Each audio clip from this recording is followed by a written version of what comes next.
यानी तिब्बत के लोग इसे माउंट एवरेस्ट नहीं कहते, वो इसे अपनी भाषा में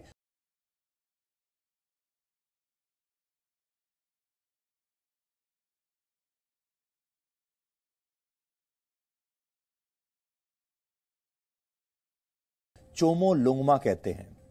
और नेपाल के लोग भी इसे माउंट एवरेस्ट नहीं कहते, नेपाल के लोग इसे सागर माथा के नाम से जानते हैं। लेकिन पूरी दुनिया में यह माउंट एवरेस्ट के नाम से ही प्रसिद्ध है और हमारे देश भारत में भी लोग इसी नाम से इसे जानते हैं। जो नाम अंग्रेज छोड़कर गए उस नाम को हमने कभी चुनौती नहीं दी और चुपचाप उस नाम को हमने स्वीकार कर लिया, अपने स्कूल की किताबों में डाल दिया और हमारे एक के बाद एक पीढ़ियां इसी माउंट एवरेस्ट का नाम पढ़ते पढ़ते और इसे स्वीकार करते करते बड़ी हुई हैं और हमने कभी सोचा भी नहीं कि इसके इतिहास को हम जानने की कोशिश करें। जबकि सच यह है कि सर जॉर्ज एवरेस्ट ने खुद कभी भी हकीकत में इस माउंट एवरेस्ट को देखा तक नहीं था। अब आप सोच सकते हैं कि आजादी के 73 वर्षों के बाद भी दुनिया की सबसे ऊंची पर्वत चोटी अंग्रेजों की सोच की गुलाम है।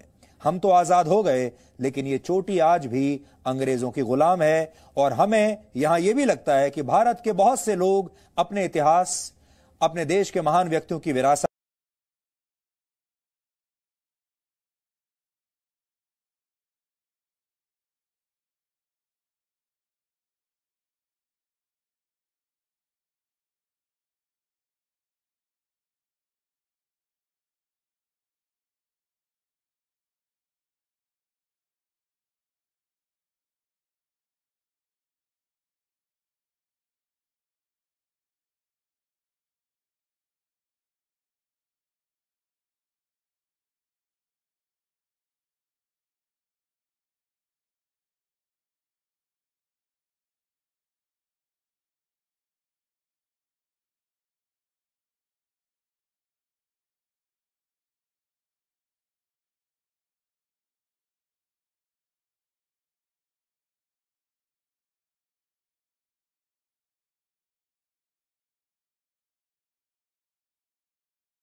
और धरोहर को सहजने को लेकर गंभीर नहीं है।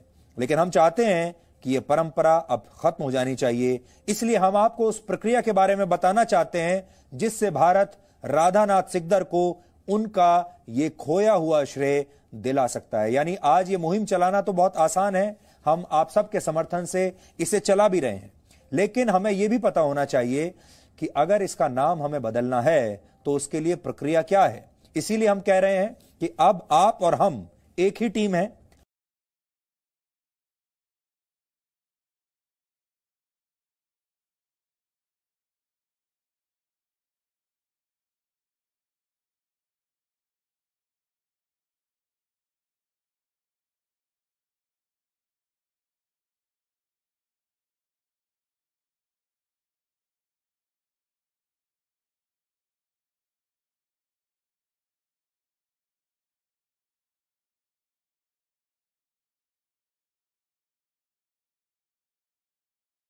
और हमारी टीम को पता होना चाहिए कि अब हमें इस माउंट एवरेस्ट का नाम बदलने के लिए किस रास्ते से जाना है।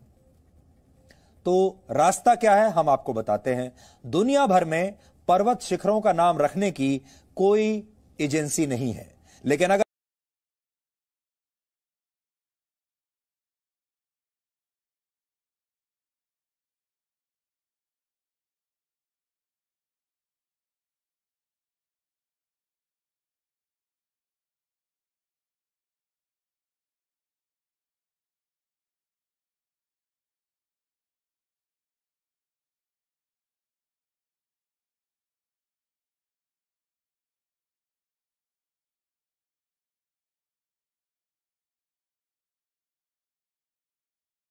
अगर भारत सरकार चाहे तो नेपाल, चीन और यूनेस्को के साथ मिलकर माउंट एवरेस्ट का नाम बदलने की कोशिश जरूर कर सकती है।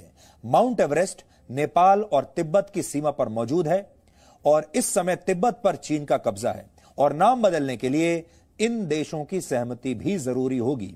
माउंट एवरेस्ट नेपाल के सागरमाथा नेशनल पार्क में मौजूद है और ये एक यूनेस्को वर्ल्ड हेरिटेज साइट है। यानी माउंट एवरेस्ट का नाम बदलने के लिए यूनेस्को से भी बात करनी पड़ेगी, यूनेस्को की सहमति भी लेनी पड़ेगी और यूनेस्को जो है वो यूनाइटेड नेशंस यानी संयुक्त राष्ट्र की संस्था है। हालांकि ऐसा करने के लिए सबसे पहले भारत सरकार को एक कूटनीतिक शुरुआत करनी होगी और यह प्रयास भी अपने आप में माउंट एवरेस्ट की चढ़ाई करने के बराबर ही मुश्किल होने वाला है। Discovery of the height of Everest, which proved that it was the highest mountain in the world, that discovery was made by Radhanath Sikdar in 1856, 1 year before the mutiny. One point that I would stress is that Bengalis have a history of psychological grievance against Englishmen or other foreigners in the context of true credit due to the Indians. Radhanath Sikdar was a good example of this. The fact that the mountain इसे स्वीकार कर लें तो इससे उनका बड़प्पन ही दिखाई देगा। ऐसा नहीं है कि माउंट एवरेस्ट के माउंट सिकदर हो जाने से इस पर भारत का कब्जा हो जाएगा। यह नेपाल और तिब्बत की सीमा पर ऐसे ही हमेशा मौजूद रहेगा। इससे सिर्फ वो गलती सुधारी जा सकती है जो ब्रिटिश राज में जानबूझकर अंग्रेजों ने की थी और उसी को हम सुधारने की आज कोशिश कर रहे हैं। आज हम आपको राधानाथ सिकदर की जन्मभूमि पर भी लेकर जाना चाहते हैं। हमने इस पर काफी काम किया, रिसर्च किया। राधानाथ सिकदर का जन्म कलकत्ता के पड़ोस में स्थित जोड़ा सांको में वर्ष 1813 में हुआ था, लेकिन उन्होंने अपना ज्यादातर समय चंदन नगर में गुजारा और यहीं उन्होंने अपनी अंतिम सांस भी ली। यहीं उनकी मृत्यु हुई। चंदन नगर पश्चिम बंगाल के हुगली जिले में स्थित है, जहां Radhanath Sikdar India for mount Sikdar पर ट्वीट करते रहिए। और आज हम आपको सोशल मीडिया और इन बड़ी बड़ी टेक्नोलॉजी कंपनीज के बारे में भी, इनकी दादागिरी के बारे में भी एक विश्लेषण दिखाने वाले हैं, क्योंकि अब आने वाले समय में ऐसा भी होगा कि मान लीजिए आज आप इंडिया फॉर माउंट सिकदर पर इस हैशटैग पर ट्वीट कर रहे हैं, लेकिन ये टेक्नोलॉजी कंपनीज के हाथ में होगा कि वो इस हैशटैग को ट्रेंड होने देंगे या नहीं होने देंगे, इसे प्रमोट करेंगे या इसे दबा देंगे, आपकी राय को बूस्ट कर देंगे।